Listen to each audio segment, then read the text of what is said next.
Today we've come here at Kadokorinyang, which is a site that has been selected for the supply of water to Kalokol. Kalokol currently holds a population of about 15,000 people, and the demand will keep growing. So this financial year, the County Department for Water is investing 40 million in the efforts to increase water access for the population. The scope of works will include drilling of a borehole that is expected to give a yield above 10 to be able to supply enough water for the populations in Kalokol.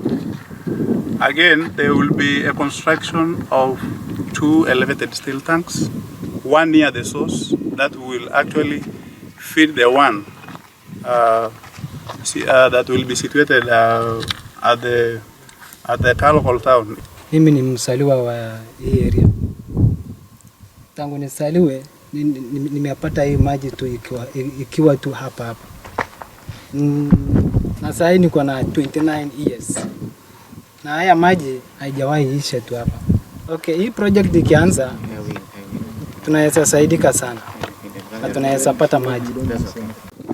This is a deliberate effort by government so that once and for all we have a sustainable water supply to the residents of Kalokol.